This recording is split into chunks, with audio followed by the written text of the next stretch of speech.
Hey y'all, I'm Chris, and this is It Worth It, y'all? And welcome back to today's episode of Quick Canning Cuisine. We are going to take you through 3 ways we use our shelf-stable pork. So stick around. Here we go. Now, a few months back, we scored some pork, and what we did was we smoked half of that pork butt, and then we turned around and canned the other half. So we wanted to make sure we use these shelf-stable ingredients in recipes, especially when we have busy nights. So we're going to take you through 3 recipes real quick and show you what we did with that pulled pork. Our first recipe starts with a can that we found of barbecue pulled pork back from 2024, so we wanted to use this first. What we're going to make is a barbecue loaded baked potato. There was a restaurant down where I grew up in Texas that they served these barbecue baked potatoes that were as big as a dinner plate, and I kind of wanted to duplicate that. So this recipe was very simple. We boiled some potatoes, cut them in half, butter, sour cream, cheese, pulled the pulled pork in the potato, and you didn't really need anything else for dinner. This was so good and so quick. Really, the hardest part was waiting for potatoes to boil. That was the longest part of this. We did heat up the pulled pork just so everything was nice and hot whenever we served, and this was a very filling and wonderful, quick dinner. And I'm glad we went ahead and was looking for pork, because this jar got lost in the back of the pantry, and now we don't have a lost jar anymore. So this is what we call loaded barbecue baked potato. Next on the list, we're going to take you back to a recipe that we did, I think it was episode 8 of Quick Canning Cuisine. We used some of our pulled pork and we made ramen. Now, we are lovers of ramen. Here's Greg using the pork itself. We love ramen, and whatever protein you grab, you can make ramen work. And so being able to use the pulled pork in the ramen was extra special. All Greg really did was pull it out of the jar, heated it up, and he actually got it to the point to where it was crispy, and that was really good. Watching Greg put pepper on the pork reminds me, when we can our pork, we don't really spice it with anything. We follow the recipe. If it calls for salt, it calls for salt. That's what we put in there. But whenever we're canning it, we do our best to keep all of the seasonings out of it so we can actually use it in whatever type of recipe we want to make. And this type of recipe was pork ramen, and it was amazing. Last but certainly not least is one of our absolute favorite recipes of all time. And we make homemade enchiladas with homemade enchilada sauce. So we're going to start with the enchilada sauce.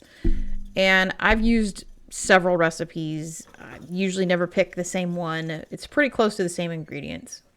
You make a roux. You add in a ton of spices, oregano, salt, pepper, chili powder.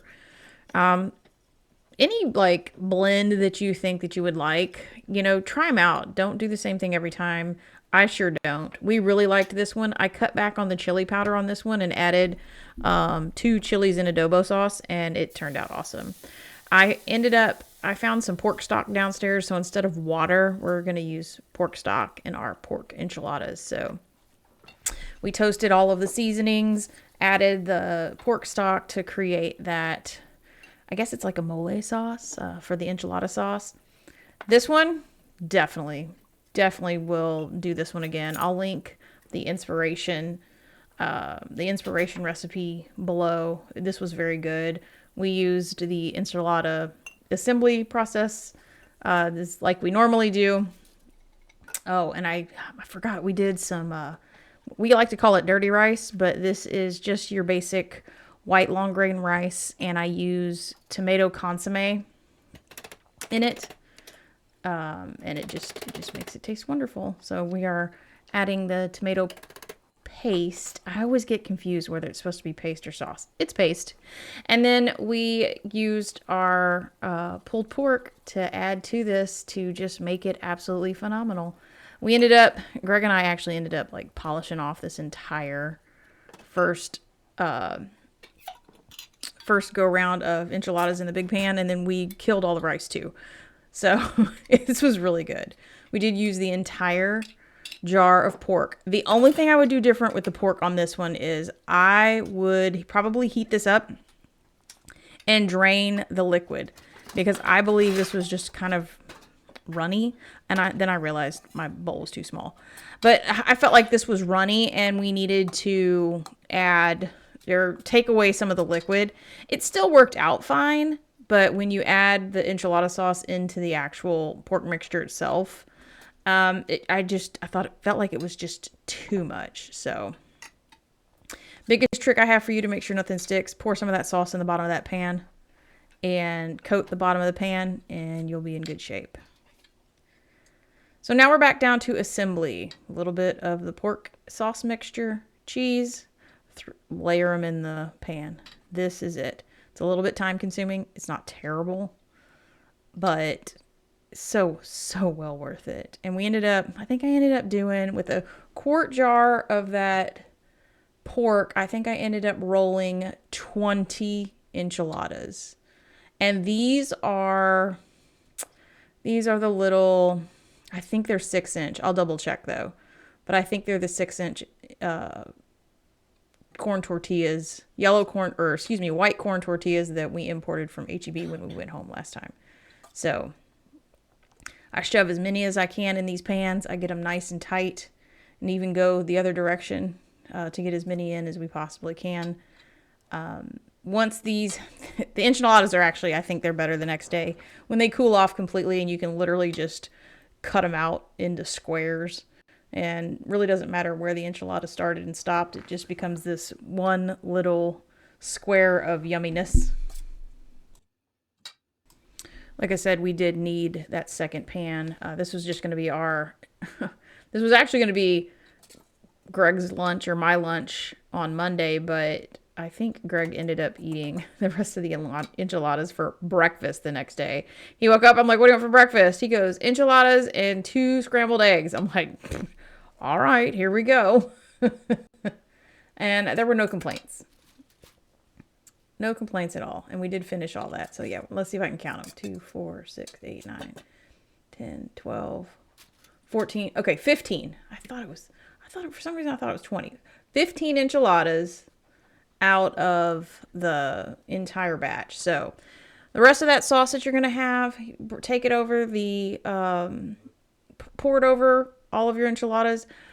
Pro tip here, make sure you cover, even if it's just a little teeny weeny little bit, make sure you cover every single inch of those tortillas. If you do not have something covering that tortilla, that part of the tortilla shell is going to get so crispy and crunchy. It'll be actually too hard to eat because you're going to bake this in the oven here in a minute. But it becomes so hard and brittle, it's just difficult to eat and you'll end up just throwing it away. So make sure you cover completely everything and then shred a ton of cheese on there. I went outside and got some more cheese. Yeah, it's mozzarella cheese, but whatever. It worked out great. So pro tip is just make sure everything is covered so it doesn't get all crusty and gross. So we're going to go into the oven, 350 degrees. I ended up cooking this for about 35 minutes and it turned out fantastic. Absolutely fantastic. So I do hope you guys try this recipe. It's really awesome. We enjoyed it. It's comfort food for me. It makes me feel like I'm back home. So let me know if you like pork enchiladas or if you prefer cheese or chicken, or do you make enchiladas at home or do you go out to eat? So let us know in the comments below. Oh, and what do you top your enchiladas with? Put that down below. I'd like to know. So I'm going to put some recipes, my recipe playlist here so you can check it out if you want to look at some other recipes that we do. Also check out our quick canning cuisine playlist. It's really awesome. It's got some really cool recipes in there. So like, comment, and subscribe if you haven't already. And until we see you on that next video, bye y'all.